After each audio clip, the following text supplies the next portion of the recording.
हाँ, जीव निसंकित क्यों है? इसलिए निसंकित है ना कि उसको पता है कि हम किस में शंका करें। द्रव्य सो स्वतंत्र है, गुण सो स्वतंत्र है, एक एक समय की पर्याय होने वाली स्वतंत्र है। सर्वज्ञ भगवान के ज्ञान में ऐसा द्रव्य गुण पर्याय का स्वरूप, अब शंका हम किस में करें? अगले समय क्या होगा, ऐसा सशंकित होकर के कैसे जी सकते हैं? जिसको सर्वज्ञ भगवान पे विश्वास जागृत हो गया, जिसको वस्तु की अवस्था समझ में आ गई, उसको संशय कैसे हो सकता है? और सर्वज्ञ भगवान जिनके ज्ञान में लोकालोक झलकता है, उनको राग आदि कैसे हो सकते हैं? अब तो सब स्पष्ट हो गया।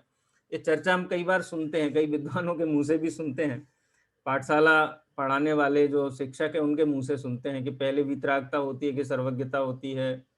क्या पहले होता है? अलका जी। पहले सब वीतरागता होती है, फिर वितरागता होती है, सर्वज्ञता होती है। और पहले सर्वज्ञता होगी तो क्या गड़बड़ होगी बताओ? फिर वीतराग हो ही नहीं पाएंगे, क्योंकि फिर तो सब कुछ झलकेगा और निश्चित रूप से किसी से राग होगा, किसी से द्वेष होगा। अनंत भाव के माता पिता सब दिखेगा बिल्कुल ज्ञान में। खाली माता पिता ही दिखेंगे, द्रव्य गुण पर्याय की स्वतंत्रता नहीं दिखेगी। एक एक समय की वो भी पर्याय की दिखेगा, स्वतंत्रता नहीं दिखेगी ज्ञान में, जब सर्वज्ञ हो जाएंगे तो। स्वतंत्रता तो दिखेगी, फिर राग लेकिन द्वेष जब क्यों राग होगा? द्वेष ही नहीं, जब राग द्वेष नहीं जाएगा ना अपना। देखो ऐसा है, ये अविचारित रम्यम वाली बात है। बिना विचारे हम सोचते हैं तो लगता है हाँ ऐसा ही सही है, लेकिन आप ये सोचो कि जीव को राग द्वेष क्यों होता है? अज्ञान के कारण ही होता है ना। जब अज्ञान ही नहीं रहा तो राग द्वेष कैसे होगा बताओ? वस्तु का स्वरूप मालूम नहीं है, वस्तु का परिणमन मालूम नहीं है, लेकिन यहाँ सब कुछ बिल्कुल आंखों के सामने, सच झूठ है, बिल्कुल निखालिस स्वरूप वस्तु का दिख रहा है, तो अब राग द्वेष किस में करे? मेरा तो बहुत स्ट्रांगली ये मानना, मैं तो कई बार ये कहता हूँ, बहुत लोक प्रचलित और लोकप्रिय तो नहीं है ये बात, लेकिन मैं ये कहता हूँ कि राग द्वेष का कारण ही अज्ञान है। यदि सर्वज्ञता हो जाए, हालांकि कल्पना ही मात्र है, ऐसा होता नहीं है, व्यवस्था वैसी नहीं है, क्योंकि जब तक दोष रहेगा तब तक विशुद्धि नहीं होगी। दोषावरणी और हानि निशेषा अस्ति अति सायनाथ। सोना तभी चमकेगा जब उसमें से दोष निकल जाएंगे, जब तक दोष है तब तक वो चमकेगा नहीं है। जब तक मलिनता है तब तक सर्वज्ञता नहीं हो सकती, ये बात सत्य है। लेकिन जब सोना चमक रहा है पूरी तरीके से, तो उसमें मलिनता रहेगी कि मलिनता कैसे रह सकती है? मलिनता का पर अभाव ही ये भी उसकी चमक है। जब सर्वज्ञता हो गई, सब ये कुछ द्रव्य गुण पर्याय स्पष्ट झलक रहे हैं, उनका स्वतंत्र भी झलकेगा, उनका क्रम भावीपना भी झलकेगा, उनके सतपना भी झलकेगा, सब कुछ झलकेगा ज्ञान में, तो राग द्वेष किसके लक्ष्य से करेंगे? राग द्वेष कब होता है? अज्ञान से होता है। तो ये बात करना कि पहले वितरागता होना कंपलसरी है, अगर पहले सर्वज्ञता हो गई तो राग द्वेष नहीं जाएंगे, ऐसी बात नहीं है, क्योंकि राग द्वेष अज्ञान जन्य ही है। अगर ये परिकल्पना भी कोई करता है तो परिकल्पना मुझे उचित नहीं लगती है। हाँ, आचार्य समंतभद्र देव की ये बात सही है इस दिशा में कि जब तक दोष है तब तक वस्तु चमक कैसे सकती है? सोना है, जब तक वो अशुद्धि से रहित नहीं हुआ है तो चमक कैसे सकता है?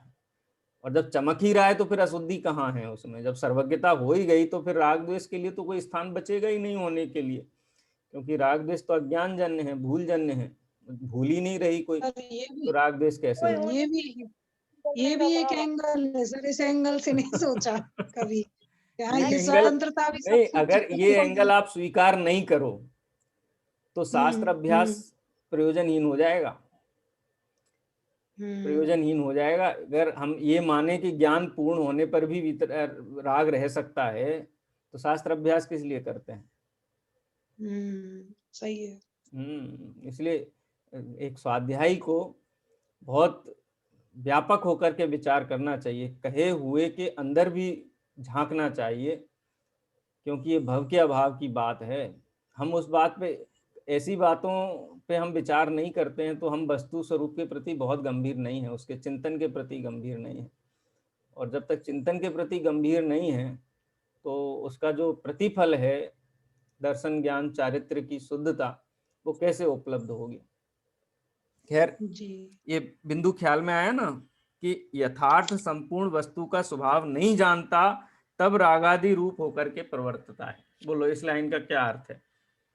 जो बात मैंने कही उसका समर्थन पंडित टोडरमल जी यहाँ पे कर रहे हैं? आया ख्याल में? इस जी लाइन का सर। क्या अर्थ ख्याल में आता है? यदि हम्म वस्तु का संपूर्ण स्वभाव जान लेगा तो फिर रागादि भी नहीं होगा। हम्म अल्प ज्ञान होता है इसलिए रागादि होता है, रागादि होते हैं अपने को, मोह हाँ के खुलता कारण है। होता है। तो पंडित जी साहब इस बात का समर्थन नहीं करते हैं कि वितरागता के बिना अगर सर्वज्ञता हो जाए तो राग द्वेष रहेंगे। वो तो यही कहते हैं ना कि यथार्थ संपूर्ण वस्तु का स्वभाव नहीं जानता तब रागादि होते हैं और उनसे आकुलता होती है। तो ये बात भी जो अज्ञान है वो इसलिए दुख का कारण है, आकुलता का कारण है, क्योंकि अज्ञान मोह को उत्पन्न करता है, मोह का सहायक है। यदि अज्ञान ना रहे तो इसको मोह नहीं हो। एक इस एंगल से भी इस बात को कहा जा सकता है, दूसरे एंगल से भी कहा जा सकता है ये जीव को मोह है। मोह होने के कारण बहुत जानने की जिज्ञासाएं हैं, कौतूहल है, तो वो जिज्ञासाएं कौतूहल पूरे नहीं होते हैं और मोह रहता है इसलिए दुखी है। ऐसा अदर वे भी हम इस पे बात कर सकते हैं। ठीक है, क्लियर हुआ ये वाला एंगल कि ज्ञानावरण और दर्शनावरण का उदय कैसे जीव की आकुलता बढ़ाने में सहकारी है। ठीक है, अब अंतराय की बात करते हैं। तथा अंतराय के उदय से इच्छानुसार दानादि कार्य न बने तब आकुलता होती है। ये भी उसी दिशा की एक आगे की बात है कि ये जो करना चाहता है, लेकिन चाहता तो है लेकिन होता नहीं है।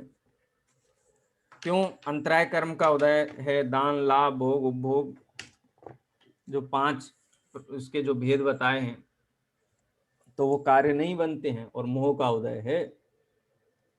अब देखो ये भी एक बहुत अद्भुत इसमें वही सिद्धांत इसमें हम निकाल सकते हैं। यदि इसको पूर्ण बल प्रकट हो, इसका बल गुण वीर्य गुण पूरी तरीके से अगर प्रकट हो तो सारे ही गुण पूर्णता को प्राप्त हो जाएंगे, तो राग और मोह और आकुलता नहीं हो सकते हैं। तो इसलिए मोह रूपी अशुद्धता के कारण अंतराय कर्म भी दुख बढ़ाने में सहायक होता है। इससे ये बात निकल करके सामने आती है। उनका उदय है वह मोह का उदय होने पर आकुलता को सहकारी कारण है। मोह के उदय का नाश होने पर उनका बल नहीं है। अंतर मुहूर्त काल में अपने आप नाश को प्राप्त होते हैं। क्या? अंतराय आदि हो जाने पर जो कार्य करना चाहता है वो मोह का नाश हो गया तो अंतर मुहूर्त काल के अंदर ही वो पूर्ण बल सहित हो जाता है, तो कहीं कोई अंतराय नहीं रहता है, तो जीव सुखी हो जाता है। इसलिए मोह जनित दुख में सहकारी कारण के रूप में अंतराय कर्म का उदय भी लिया, क्योंकि 8 कर्म को ही दुख का कारण कहा है। लेकिन इतना हमको समझना चाहिए कि सेनापति तो मोह ही है। ये पीछे खड़ी हुई सेना है, ज्ञानावरण दर्शनावरण अंतराय वेदनीय नाम गोत्र। अब ये समझ लो भी कैसी सेना है। तो कुछ तो जो सेनापति है वो तो एक होता है, लेकिन सेनापति के पीछे जो बड़े सुभट योद्धा होते हैं, वो सुभट योद्धाओं में समझ लो ज्ञानावरण दर्शनावरण है। उनसे थोड़े जो मध्यम क्रम के योद्धा हैं, सेनापति के साथ रथ पे सवार योद्धा हैं जो सुभट हैं, वो ज्ञानावरण दर्शनावरण क्रम समझ लो। उनके पीछे जो हाथी घोड़ों पे बैठे हुए हैं वो उनसे थोड़े कम हैं, वो अंतराय आदि समझ लेना चाहिए।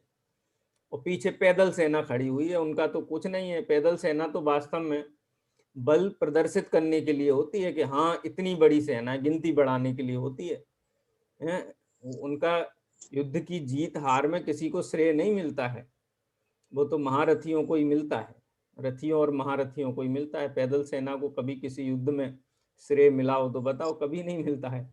तो बाकी के जो अघातिया कर्म है वो उसके समान है, लेकिन जब जीतते हैं तो सेना जीती, श्रेय उनको विभाजित श्रेय तो मिलता है, एक निष्ठ श्रेय नहीं मिलता है।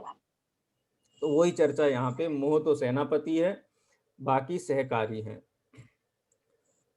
परंतु सहकारी कारण भी दूर हो जाए तब प्रगट रूप निराकुल दशा भासित होती है। सहकारी कारण माने अंतराय कर्म, उसका अभाव हो जाए तो निर्बलता के कारण, अल्प वीर के कारण जो आकुलता हो रही थी, तज्जन्य आकुलता अब नष्ट हो जाती है। हालांकि व्यवस्था ऐसी है कि पहले मोह ही जाता है। तत्वा सूत्र के 10वें अध्याय में सूत्र है ना, शायद दूसरे या तीसरे नंबर का सूत्र है, मोह छयाच ज्ञान दर्शन वर्ण्यो छयाच केवलम। तो मोह को अलग लिया पहला और ज्ञान दर्शना वर्ण्यो क्या बोलते हैं, ज्ञान दर्शन वर्ण और अंतराय, इनके छह से केवल ज्ञान होता है या केवली होते हैं, ऐसा अपन उसको समझें।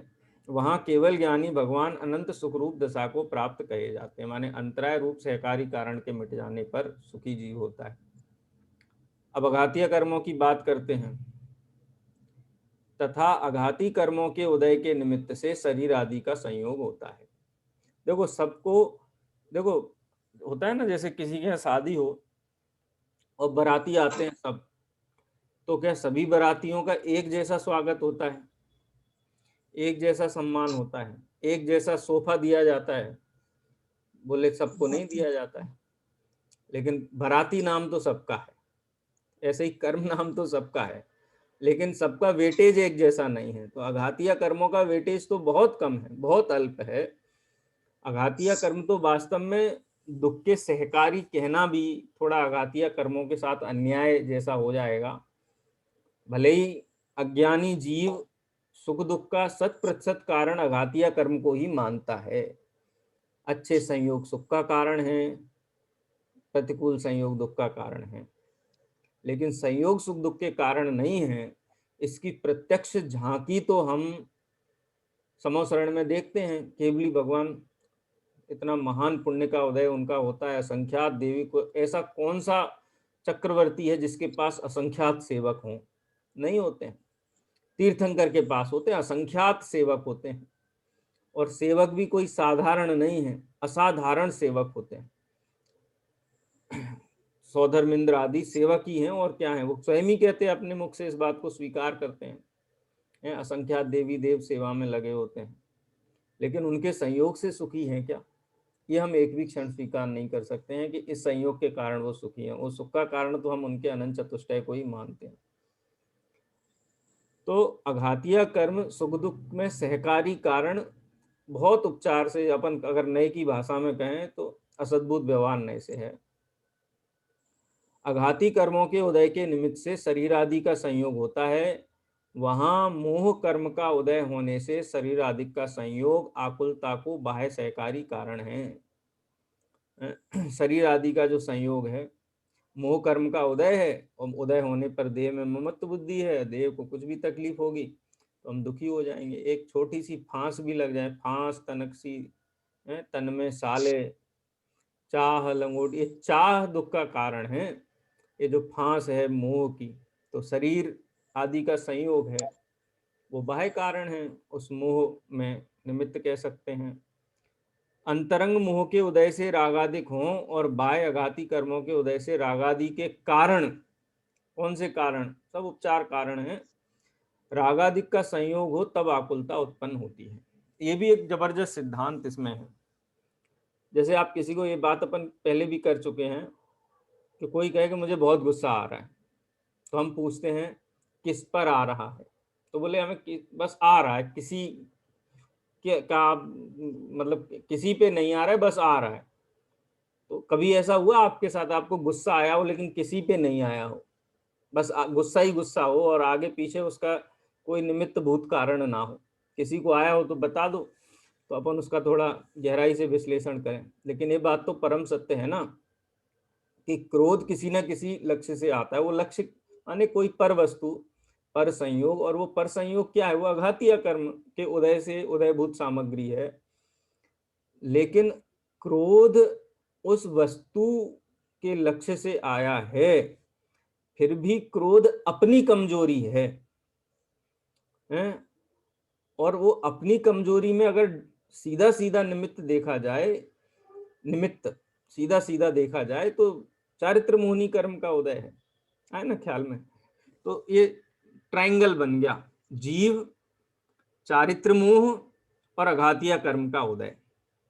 जीव और मोह हो तो नियम से किसी न किसी अघातिया कर्म के उदय के निमित्त भूत विकार होता है। लेकिन जीव हो, अघातिया कर्म का उदय हो और मोह ना हो, तीसरा कनेक्शन ना हो, तो क्या क्रोधादि हो सकते हैं, मोहादि हो सकते हैं? हो सकते कि नहीं हो सकते हैं? जैसे मारीची का जीव हो जो तीर्थंकर का विरोध करता हो, 363 मतों का चालन करता हो, और आदिनाथ भगवान का जीव है लेकिन मोह नहीं है, तो आदिनाथ भगवान विकार रूप परिणमित हो सकते हैं? नहीं हो सकते हैं। नहीं नहीं। हाँ, तो ये समझ लो कि कनेक्शन तभी काम करता है अघातिया कर्म का जब करंट हो। करंट ही नहीं हो तो एक कनेक्शन बिल्कुल भी काम नहीं करता है अघातिया कर्म वाला। इसीलिए यहाँ पे पंडित साहब कहते हैं बाह्य अघाती कर्मों के उदय से रागादि के कारण शरीर आदि का संयोग हो तब आकुलता उत्पन्न होती है। कब? अंतरंग में मोह के उदय से रागादिक हो। ये जो क्लॉज लगाया ना सबसे पहले, ये मूल कारण है। तथा मोह के उदय का नाश होने पर भी अघाती कर्म का उदय रहता है, वह कुछ भी आकुलता उत्पन्न नहीं कर सकता है। अथवा कहें जितना जितना मोह कम है उतनी उतनी आकुलता कम है। अघाती कर्म का उदय चाहे अनुकूल हो चाहे प्रतिकूल हो, चाहे पत्थर बरसे और चाहे राजमहल मिले, जहां मोह कम है वहां आकुलता कम है, जहां मोह का अभाव है वहां आकुलता का अभाव है। तो मोह और आकुलता का कनेक्शन है, लेकिन आकुलता उत्पन्न होने पर बाह्य संयोग को भी कारण कहा जाता है। अथवा बाह्य संयोग का लक्ष्य होता ही होता है, कोई ना कुछ किसी न किसी के माथे पे तो वो आरोप आता ही है, तो वह आघातिया कर्म है। तथा मोह के उदय का नाश होने पर भी अघाती कर्म का उदय रहता है, वह कुछ भी आकुलता उत्पन्न नहीं कर सकता, परंतु पूर्व में आकुलता का सहकारी कारण था, इसलिए अघाती कर्म का भी नाश आत्मा को इष्ट ही है। माने ऐसा नहीं है कि अपने को कोई कमर कसना है कि हमको अघाती कर्म का भी अभाव करना है। माने अभाव होता है, वो अभाव भी इष्ट है। जीव तो एक मोह के अभाव की दिशा में ही पुरुषार्थ करता है वेद विज्ञान के बल से।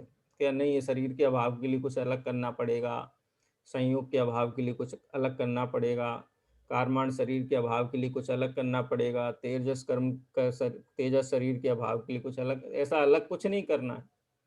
मोह के अभाव का ही पुरुषार्थ है सारा का सारा। लेकिन मोह का अभाव होने पर इनका भी अभाव हो जाता है, सहजता से ही हो जाता है, इसलिए इनका अभाव तो इष्ट है, अभाव होता है। केवली को इनके होने पर भी कुछ दुख नहीं है, इसलिए इनके नाश का उद्यम भी नहीं है ना, अलग से कुछ पुरुषार्थ की आवश्यकता नहीं होती है। परंतु मोह का नाश होने पर यह कर्म अपने आप थोड़े ही काल में सर्वनाश को प्राप्त हो जाते हैं। इस प्रकार सर्व कर्मों का नाश होना आत्मा का हित है, तथा सर्व कर्म के नाश ही का नाम मोक्ष है, इसलिए आत्मा का हित एक मोक्ष ही है और कुछ नहीं, ऐसा निश्चय करना। यहाँ तक की जो चर्चा पंडित साहब ने की वो आत्मा का हित मोक्ष है, क्योंकि जो जीव मुक्त नहीं है, मुक्त भी तीन प्रकार के कहे हैं, दृष्टि मुक्त और क्या बोलते हैं, मोह मुक्त, दृष्टि मुक्त, जीवन मुक्त, जीवन मुक्त, एक और तीन भेद हैं। एक तो दृष्टि मुक्त में तो सम्यक दृष्टि जीव दृष्टि मुक्त है, तो वो भी एक मोक्ष का ही भेद है। मोक्ष मार्ग का प्रारंभ भी मोक्ष मार्ग ही है, उसको दृष्टि मुक्त की संज्ञा दी है। उसके बाद घातिया कर्मों का अभाव हो जाने पर अरहंत भगवान मुक्ति की नेक्स्ट लेवल पे चले गए, अगली श्रेणी में चले गए, तो वो भी इष्ट है। घातिया कर्मों के अभाव होने पर शेष अघातिया कर्मों का भी सर्वनाश जो हो जाता है, अभाव होने पर सिद्ध अवस्था होती है, वो पूर्ण मुक्ति है। ठीक है, दृष्टि मुक्त, मोह मुक्त, मोह मुक्त और जीवन मुक्त। फिर एक जीवन और मुक्त, शब्द है, मुझे एकदम से अभी क्लिक नहीं कर रहा है। दृष्टि देह मुक्त, मुक्त, मोह मुक्त और देह मुक्त, ऐसा नहीं जीवन मुक्त है अनंत भगवान, क्योंकि हम्म जन्म 18 दोषों से रहित हुए तो ये हुए कोई जीवन, शब्द है मुझे ध्यान में नहीं आ और रहा, फिर लेकिन अपन उसको ऐसे समझ सकते हैं। एक तो सम्यक दृष्टि हो जाना एक मुक्ति का प्रारंभ है, एक अनंत अवस्था मुक्ति रूप है, और एक सिद्ध अवस्था मुक्ति, सर तीन लेवल हैं। आएगा ठीक है, तो सर, हाँ पहले 12वें गुण स्थान में क्षीण मोह बनेगी तो मोह मुक्त होगा, हाँ हाँ, मोह फिर मुक्त भी कह सकते हैं। अनंत भगवान 18 दृष्टि दोषों मुक्त, से मोह मुक्त और रहित, देह मुक्त, ऐसा समझ जीवन लो मुक्त, इसको। जीवन लेकिन मुक्त, हाँ, लेकिन अंतिम मुक्ति तो देह ये मुक्ति देह मुक्त, है, इसलिए अघातीय कर्मों का अभाव भी इष्ट है। मेरा कहने का तात्पर्य ये है, आठों ही कर्मों का अभाव इष्ट है, इसलिए जीव का हित मुक्त होना है सर्व प्रकार से, मोह से भी, ज्ञानवर्ण आदि से भी, और अघातीय कर्मों से भी। पंडित साहब ने सर आठों कर्मों से मुक्ति को ही जीव के एकमात्र उद्यम कहना चाहिए, उसका लक्ष्य कहना चाहिए, उसका पुरुषार्थ इस दिशा में होना चाहिए। मूल तो मोह ही है, बाकी का उन्होंने बताया। मैंने कहा ना कि बाराती में सब बाराती एक जैसे आ जाते, लेकिन सब एक जैसे नहीं होते।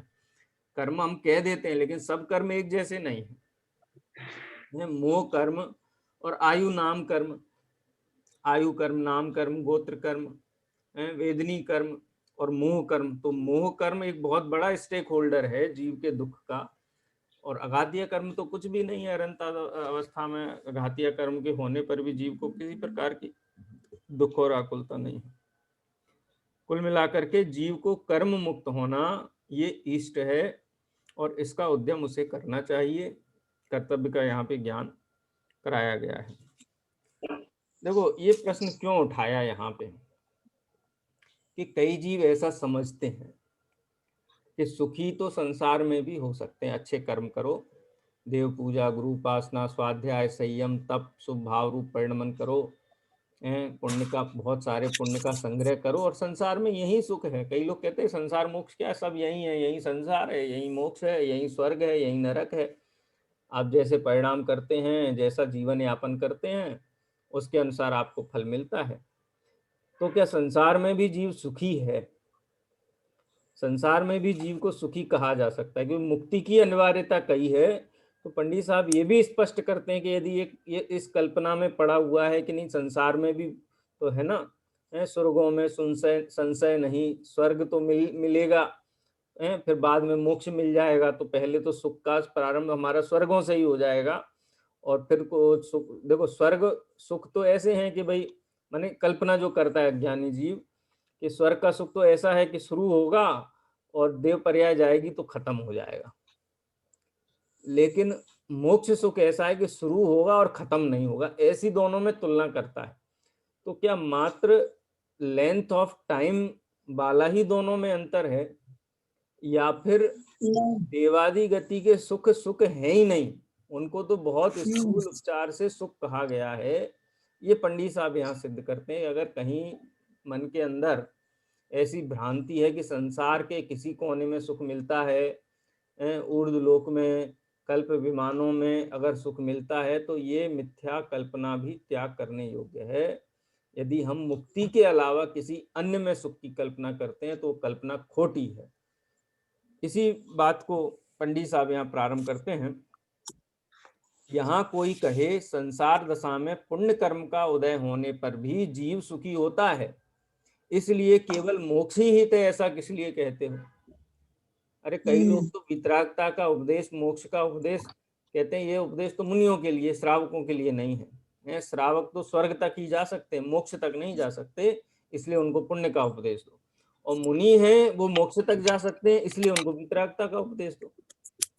ऐसा भी भेद करते हैं। ये पंडित जी साहब यहाँ पर इस बात का निर्णय कराते हैं। वास्तव में जीव मुक्ति का निर्णय करे यही सम्यक दर्शन है। श्रावक वो है जो पूर्णता के लक्ष्य से प्रारंभ जिसका होता है, पूर्णता के लक्ष्य से शुरू की गई शुरुआत ही सच्ची शुरुआत है। ये गुरुदेव श्री का वाक्य है। युगल जी साहब इसको बहुत कहा करते थे। पूर्णता के लक्ष्य से की गई शुरुआत ही सच्ची शुरुआत है। हम टारगेट स्वर्ग को बनाएंगे और हम सुखी होना चाहें तो ये संभव नहीं है। सुख मोक्ष में है, मुक्ति में है, मुक्ति के अतिरिक्त कहीं नहीं है। ये चाहे श्रावक हो चाहे मुनि हो, जब तक ये निर्णय नहीं है तब तक तो ना तो श्रावकपना है और ना मुनिपना है। क्योंकि श्रद्धा अपेक्षा से श्रावक और मुनि में भेद नहीं है। सम्यक दर्शन की अपेक्षा से श्रावक और मुनि में क्या भेद है बताओ? सम्यक दर्शन की अपेक्षा से क्या भेद है? क्वांटिटी में भेद है। सम्यक दर्शन कोई भेद नहीं है, क्वांटिटी में भेद है।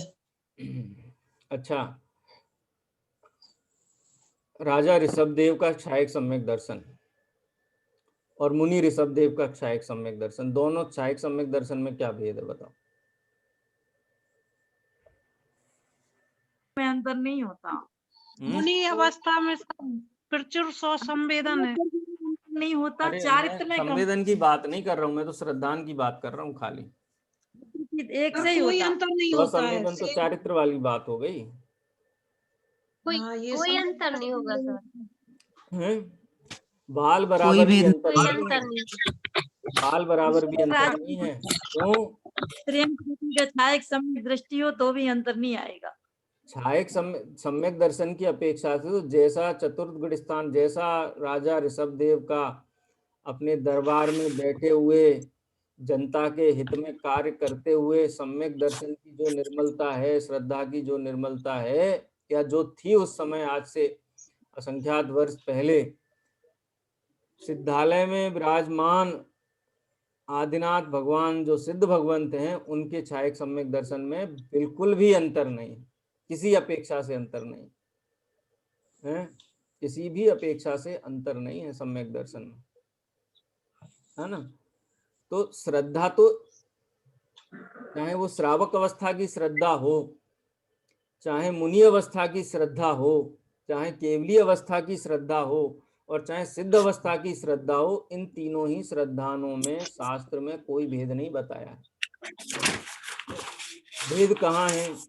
चारित्र अपेक्षा से भेद है, छद्मस्त और सर्वज्ञता की अपेक्षा से भेद है, अल्प संवेदन, पूर्ण संवेदन या मध्य स्वसंवेदन की अपेक्षा से भेद हो सकता है, लेकिन श्रद्धा की अपेक्षा से भेद नहीं हो सकता। ये बिंदु मैं क्यों कह रहा हूं कि राजा ऋषभदेव छायक सम्यक दृष्टि की श्रद्धा ये हो कि स्वर्ग में सुख है? नहीं। और मुनि नहीं। कुमार जो ऋषभ कुमार हैं, उनकी श्रद्धा में ये हो कि मोक्ष में, ऐसा श्रद्धा में भेद हो सकता है क्या? नहीं। तो ये बात हमको बहुत गंभीरता से समझनी चाहिए। पुण्य है ये श्रद्धान तो क्या मुनि अवस्था में होने योग्य है, या हर सम्यक दृष्टि को ये श्रद्धान हो तभी वो सम्यक दर्शन नाम पाता है? तो श्रद्धा तो सबकी एक जैसी है ना, शुरू से लेके एंड तक। तो श्रद्धा के लेवल पे कोई समझौता नहीं होता, लेकिन भूमिका के अनुसार चारित्र के लेवल पर जितना अविरत सम्यक दृष्टि है तो उसको क्षण क्षण समझौते ही समझौते हैं।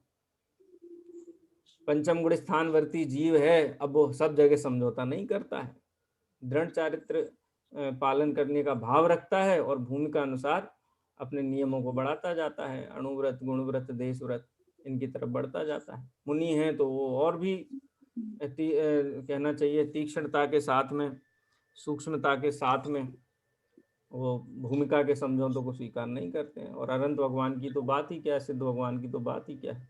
लेकिन श्रद्धा अपेक्षा से देखा जाए तो श्रद्धा तो बिल्कुल एक जैसी ही होती है। इसलिए किसी भूमिका में स्वर्ग का लक्ष्य बनाएं और किसी भूमिका में मोक्ष का लक्ष्य बनाएं, ऐसा द्वैत का उपदेश जैन दर्शन में तो नहीं है। मिथ्या दृष्टि को भी ये उपदेश नहीं है कि स्वर्ग में सुख है। सम्यक दृष्टि की बात तो बहुत दूर रही। स्वर्ग का लालच तो किन जीवों को दिया जाता है? जिनकी बिल्कुल हत बुद्धि है, बहुत मूढ़ हैं, पंडित जी साहब ने ये बात कही कि जो वास्तव में हित की बात को समझने में एकदम असमर्थ हैं, जो निश्चय का उपदेश ग्रहण करने में असमर्थ हैं, उनको मात्र व्यवहार का उपदेश, स्थूल उपदेश देना योग्य है। उपदेश से रहित, उपदेश का तो अधिकारी सारे ही जीव हैं। जैन दर्शन ये नहीं मानता है कि कोई भी जीव उपदेश का अधिकारी नहीं है। सारे जीव उपदेश के अधिकारी हैं। जितने जय त्रिभुवन में जीव, हर जीव का ये अधिकार है, अधिकारी हैं वो, कि उनको सच्चे मार्ग का उपदेश मिले। ऐसा नहीं कि तुम आलू खाते हो तो हम तुमको आत्मा की बात नहीं समझाएंगे, तुम रात्रि भोजन करते हो तो हम तुम्हें आत्मा की बात नहीं समझाएंगे। ये जैन दर्शन की लाइन नहीं है। जैन दर्शन ये कहता है कि प्रत्येक जीव अपने आत्म कल्याण का अधिकारी है, आत्म कल्याण की बात सुनने का अधिकारी है। ये जैन दर्शन की उदारता है। लेकिन उस उपदेश में कोई भी कॉम्प्रोमाइज नहीं होता है।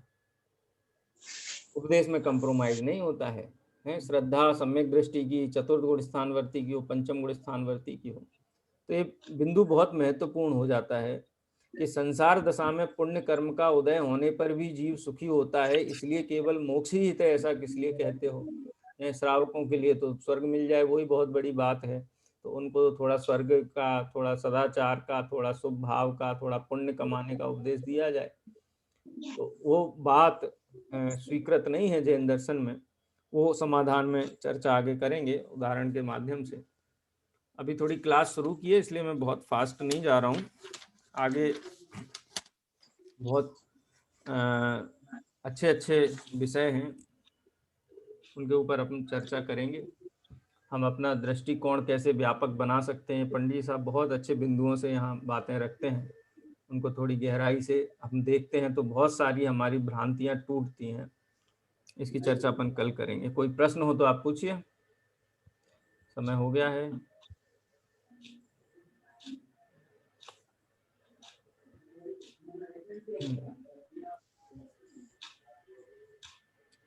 जिनवाणी स्तुति करेंगे।